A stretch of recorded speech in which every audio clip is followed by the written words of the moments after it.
So আমি একেবারে একটা মানে প্রথমে যা সেট এ যে ম্যাথটা করেছেন ওই ম্যাথটাতে আমি একটু করাই দেই, যারা হচ্ছে করেন নাই তারা একটু ভালো করে দেখে নেন। Determine the rotor speed and rotor frequency of induction motor running with 12 pole 3 phase 120 volt 120 volt 50 hertz and slip 3%। সব কিছু দিয়ে দেওয়া আছে। আপনার পোল দেওয়া আছে হচ্ছে 12, আপনার ফেজ তো দরকার নাই বাট তারপর এটা লিখে রাখেন। এরপরে হচ্ছে ভোল্ট দেওয়া আছে 120 ভোল্ট, তারপরে হচ্ছে লেটস সে এটা ভিটি, আর এরপরে দেওয়া আছে হচ্ছে ফ্রিকোয়েন্সি, এটা হচ্ছে লেটস সে এটা সিস্টেম ফ্রিকোয়েন্সি এফসিএস 50 হার্জ, আর স্লিপ দেওয়া আছে s is equal to 3%, যেটাকে আপনি লিখতে পারেন হচ্ছে 3/100 মানে 0.03। তো আপনাকে বের করতে বলা হয়েছে rotor speed and rotor frequency. So rotor স্পিডটা আপনাকে বের করতে হবে। সো তার আগে যদি আমি বলি যে রোটর ফ্রিকোয়েন্সিটা কি, এটা হচ্ছে fr এবং রোটর ফ্রিকোয়েন্সি। রোটর স্পিডটা হচ্ছে সাধারণত আমরা nm বলবো, আর তারপরে হচ্ছে আপনার রোটর ফ্রিকোয়েন্সি। হ্যাঁ, সো রোটর ফ্রিকোয়েন্সিটা বের করা খুবই easy. fr is equal to s into fs, মানে সিস্টেমের ফ্রিকোয়েন্সির সাথে আপনি যদি স্লিপ গুণ করে দেন তাহলে হয়ে যাবে। তো সেটা হচ্ছে 0.03 into 50 1.5 হার্জ।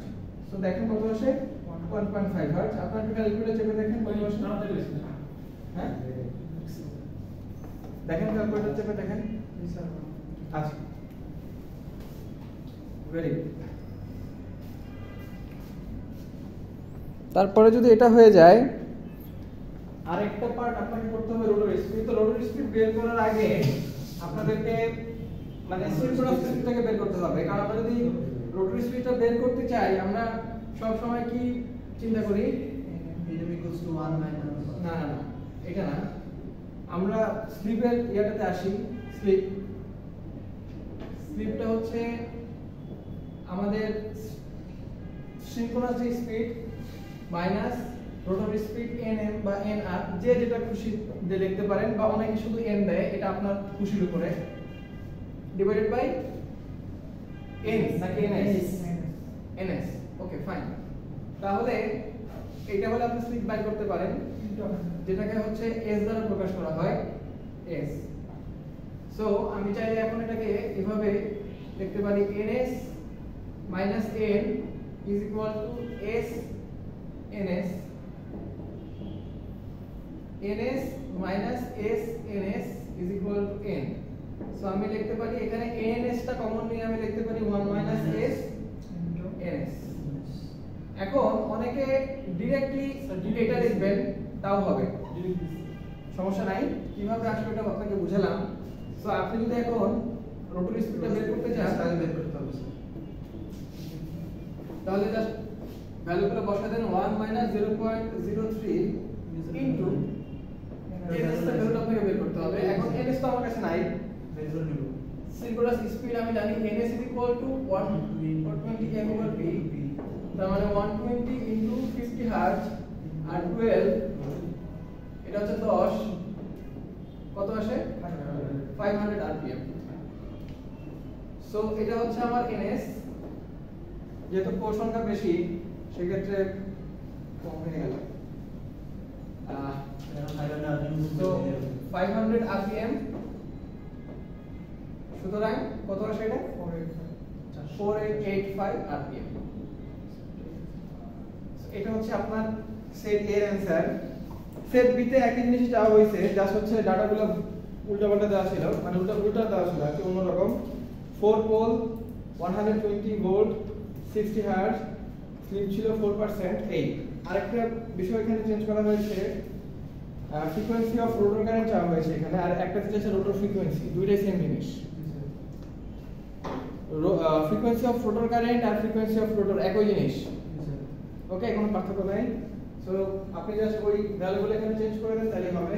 যারা কোশ্চেন এটা লিখতে পারেন না তারা এটা লেখেন এখানে।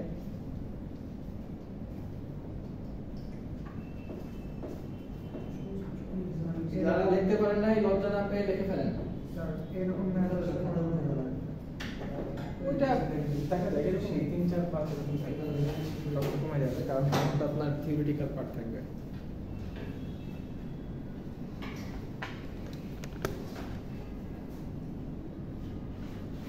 হ্যাঁ আচ্ছা লিসেন, দেখেন কথা বলেন।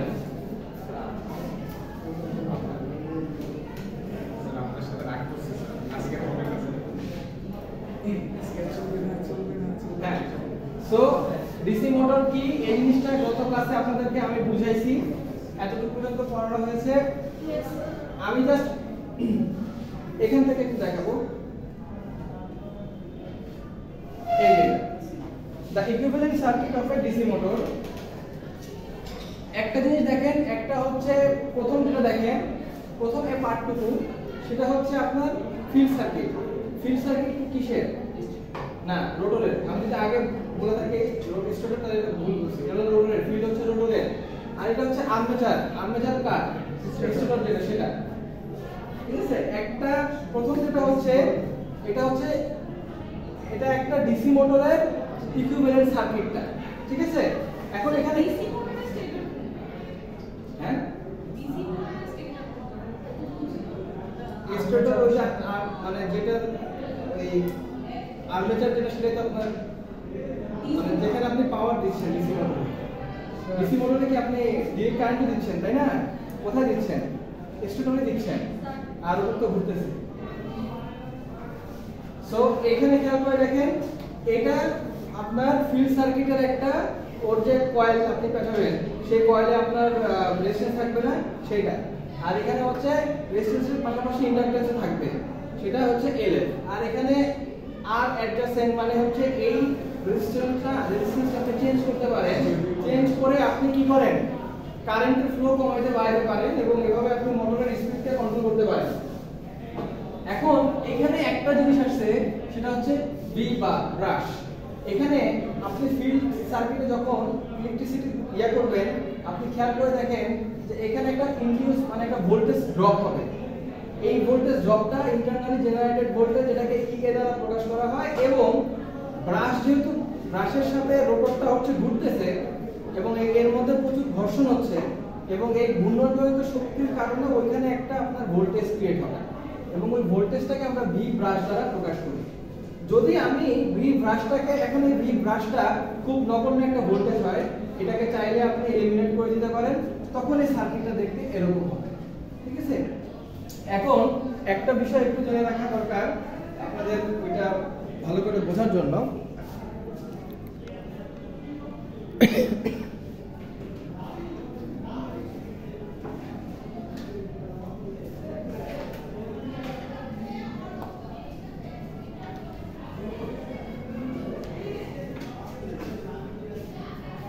সেটা হচ্ছে যে ভোল্টেজ ড্রপ, যেটা ইন্টারনালি জেনারেটেড ভোল্টেজটা হতে পারে ইএ কে ফাই ওমেগা এম, যেখানে কে হচ্ছে একটা মাল্টিপ্লাইং ফ্যাক্টর কনস্ট্যান্ট, আর ফাইটা হচ্ছে ফ্লাক্স, আর ওমেগা এম ওই যে রোটরটা ঘুরতেছে সেই ঘোরার ঘূর্ণায়ন শক্তি বা ঘুরছে কতগুলো পাক যাচ্ছে সেটা। আর এখানে ইনডিউস টর্ক ডেভেলপ হয়, তাও ইনডিউস, এটা হচ্ছে আপনার কে ফাই আই এ, এগুলো তো আগেই বলেছিলাম। আই এটা হচ্ছে আর্মেচারের মধ্যে দিয়ে যে কারেন্টটা যাচ্ছে সেই আই এ। এখন খেয়াল করে দেখেন ডিসি মোটরকে কত ভাগে ভাগ করা যায়।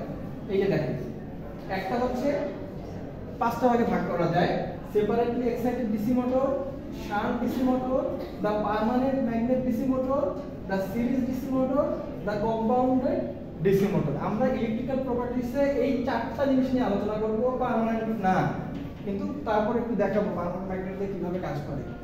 আচ্ছা, ফার্স্ট অফ অল এটা হচ্ছে ইকুইভ্যালেন্ট সার্কিট। বাম পাশে যেটা সেটা হচ্ছে সেপারেটলি এক্সাইটেড, ডান পাশেরটা হচ্ছে shunt DC motor. Shunt DC motor আর সেপারেটলি এক্সাইটেডের মধ্যে পার্থক্য হচ্ছে সেপারেটলি এক্সারসাইজ যে মোটরটা, এখানে আপনার ফিল্ড সার্কিট যেটা, সেখানে আপনি আলাদাভাবে মানে রোটরে আলাদাভাবে আপনি এখানে পাওয়ার সাপ্লাই করেন। কিন্তু আর শান্ট যে ডিসি মোটরটা, এইটাতে আসলে আপনি আর্মেচারে যে পাওয়ারটা সাপ্লাই করতেছেন এটাই এনাফ। হ্যাঁ, সো আমরা এর আগে যে ডিসি মোটরের ইকুইভ্যালেন্ট সার্কিট দেখেছি, আসলে এটা মূলত হয়েছে সেপারেটলি এক্সাইটেড একটা ডিসি মোটরের ইকুইভ্যালেন্ট সার্কিট। আর এটা হচ্ছে আপনার equivalent circuit of A shunt DC motor, যেটাকে আমাকে আলাদাভাবে এক্সাইটেড করা লাগতেছে না। সো এখন যদি আপনি এখানে ইজিলি কেভিএল অ্যাপ্লাই করেন, তাহলে আপনি এই ইকুয়েশনগুলো করতে পারবেন। আমি এইখান থেকে দেখাবো আপনাকে এটার ইকুয়েশনটা। স্যার ডিসি মোটর হয়েছে স্যার এই যে ব্রাশলেস, তারপর ব্রাশটা এগুলাই তো নাকি? হ্যাঁ, কিন্তু ব্রাশলেস ব্রাশ, যেমন ব্রাশলেসটা তো ব্যবহার করে তার প্রচুর ঘুরতে হয়। সো ব্রাশলেসের ক্ষেত্রে, যেমন ব্রাশলেস ডিসি মোটরের ক্ষেত্রে, তখন আপনার ইকুইভ্যালেন্ট সার্কিটটা হয়ে যায় এটার মতো, মানে এখানে কোনো আর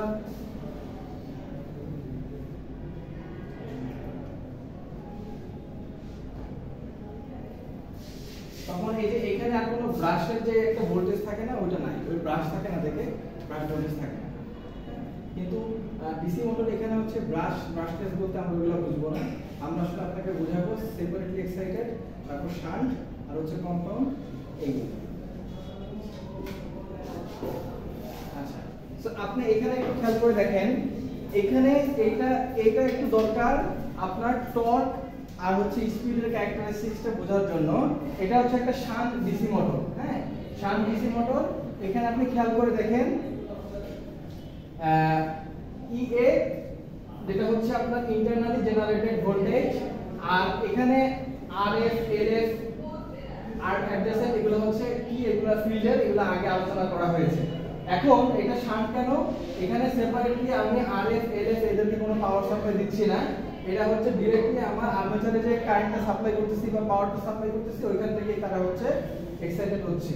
এখানে হচ্ছে যে প্যারামিটারগুলো দরকার, ভিটি, ইএ, আইএ। আমি যদি আপনাকে বলি এখানে সার্কিটে আপনি একটা কেভিএল অ্যাপ্লাই করেন, এই সার্কিটের এই পয়েন্টের দিকে কেভিএল অ্যাপ্লাই করেন, তাহলে আপনি ইজিলি বাই করতে পারবেন VT is equal to EA, VT is equal to EA আর এই IA R A plus IA R A. তাহলে আপনি এটা যদি পেয়ে যান ইকুয়েশনটা, এখন এখান থেকে দুইটা জিনিস আপনাকে একটু মানে মাথায় রাখতে হবে। যদি একটা মানে আমি আপনাকে বলতেছি হচ্ছে এই ক্যারেক্টারিস্টিক্সের কথাটা আপনাকে আগে বলতেছি, ঠিক আছে? আমরা একটু আগে দুইটা জিনিস দেখছি, সেটা হচ্ছে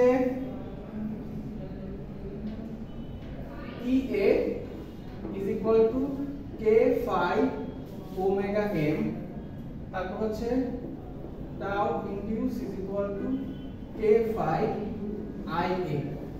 ওকে, তো এগুলো হচ্ছে আমরা আগে দেখেছি।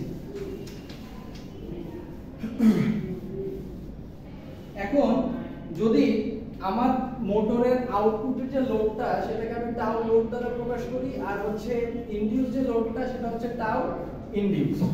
এখন মনে করেন কোনো একটা মোটরে যদি আমি হুট করে লোড বাড়াই দেই, তাহলে ওটা কি হয়, টাউ লোডটা তখন বেড়ে যায়, টর্কটা বেড়ে যায়। তো টাউ লোড যদি বেড়ে যায়, তখন আমার কি হবে, ওইটা স্লো হয়ে যাবে। তো স্লো হয়ে গেলে আমার মোটরটা তাহলে আস্তে আস্তে ঘুরবে, ঘোরার কারণে আমার ইন্টারনালি যে জেনারেটেড আর্মেচার যে ইএ যেটা, সেটার ফ্লাক্স সংখ্যা কিন্তু কমে যাবে, এটা কমে যাবে। তখন আমার আস্তে আস্তে ইএটা কি হয়ে যাবে, কমবে। আমার ইএ যদি কমে যায়, আমি এখান থেকে কি দেখতেছি, আমি এখান থেকে যদি আই এর ভ্যালু বের করতে চাই, তাহলে আমি ইজিলি বের করতে পারি ভিটি মাইনাস ইএ আর। যদি আমার এই ইএটা কমে যায়, তাহলে আমার এই আর্মেচারের কারেন্টটা বেড়ে যাবে না, তাহলে আমার ইনডিউসড টর্কটা তখন বেড়ে যাবে। তো তো তখন একটা সময় এই টাউ লোড টাউ ইনডিউসটা এটা পরস্পর সমান হওয়ার চেষ্টা করবে এবং হয়ে যাবে, ঠিক আছে। সো এই জিনিসটা হচ্ছে এখানে আপনাকে বোঝানো হয়েছে। তো এখানে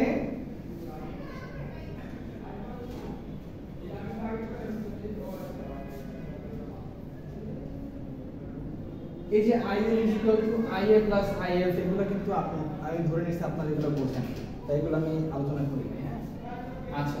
সো আপনি এখন এই ইকুয়েশন থেকে আপনি E এর পরিবর্তে K phi ওমেগা m এটা বসাই দিতে পারেন। আপনি এখানে I এর পরিবর্তে এই যে এখান থেকে এই যে I এর পরিবর্তে আপনি এখানে IA K phi এই যে এটা বসাই দিতে পারেন। সো এগুলো বসাই দিলে আপনি ওমেগা m এর এই একটা ইকুয়েশন পাবেন। এই একটা ইকুয়েশনে আপনি ইজিলি খেয়াল করে দেখেন phi এর ভ্যালু কম আর বেশি হওয়ার সাথে সাথে ওমেগা m এর একটা সম্পর্ক আপনি এখানে পাচ্ছেন। সো এখানে খেয়াল করে দেখেন যে আপনি যখন ইনডিউস টর্কটাকে আস্তে আস্তে এখানে বাড়াবেন, আপনার এই ইকুয়েশন অনুযায়ী দেখেন এটা বাড়ার সাথে সাথে আপনার ওমেগা m এর ভ্যালু বাড়তেছে বা কমতেছে। যখন ইনডিউস টর্ক কম, ওমেগা m এর ভ্যালু সবচেয়ে বেশি, যখন আস্তে আস্তে বাড়তেছে এটা কিন্তু কমতেছে। এটা গেল আরেকটা। এখন আর্মেচার রিঅ্যাকশন আছে কি নাই ওইটার উপর বেস করে এটা হচ্ছে আপনার এরকম একটা ইকুয়েশন, আপনি এরকম একটা ক্যারেক্টারিস্টিক্স দেখতে পারবেন, যেখানে খেয়াল করে দেখেন যে আর্মেচার রিঅ্যাকশন যদি না থাকতো তাহলে আমরা হুবহু এরকম একটা গ্রাফ পাইতাম, বাট আর্মেচার রিঅ্যাকশন থাকার কারণে আমরা গ্রাফটা হচ্ছে এরকম আসে। কারণ এই আর্মেচার রিঅ্যাকশন হওয়ার কারণে phi এর ভ্যালু যেটা ফ্লাক্স, কিছু ফ্লাক্স হচ্ছে লিকেজ হয়। তো ফ্লাক্স লিকেজ হওয়ার কারণে যে সময় আপনি বলতেছেন যে এখানে ফ্লাক্স সংখ্যা এত, আসলে ওটা ওই ফ্লাক্সটা থাকছে না, ফ্লাক্সটা হচ্ছে লিকেজ হয়ে যাচ্ছে। তো এই লিকেজটাকে আমরা দূর করার জন্য বিভিন্ন কম্পেনসেটিং উইন্ডিং ব্যবহার করা হয়। সেক্ষেত্রে দেখা যায় যে আর্মেচার রিঅ্যাকশনটাকে কমিয়ে আনা যায়। এটা ডিসি মোটরের ক্ষেত্রে। তো ডিসি মোটরের ক্ষেত্রেও কিন্তু আর্মেচার রিঅ্যাকশনের একটা ইফেক্ট আছে, যেটা কিন্তু আমরা সিনক্রোনাস মোটরের ক্ষেত্রে খেয়াল করেছিলাম, ঠিক আছে। সো এই জন্য এই রিঅ্যাকশন থেকে বাঁচতে হলে বা এটা মিনিমাইজেশন বা মিটিগেশন করার জন্য আমরা কম্পেনসেটিং উইন্ডিং ব্যবহার করে থাকি সাধারণত ডিসি মোটরে। আচ্ছা, ঠিক আছে, আর্মেচারের দিকে। সো আজকে তাহলে এতটুকুই থাকুক। কারো কোনো কোশ্চেন আছে? ঠিক আছে, আমরা নেক্সট ক্লাসে কয়েকটা ম্যাথ করব, ঠিক আছে? Thank you.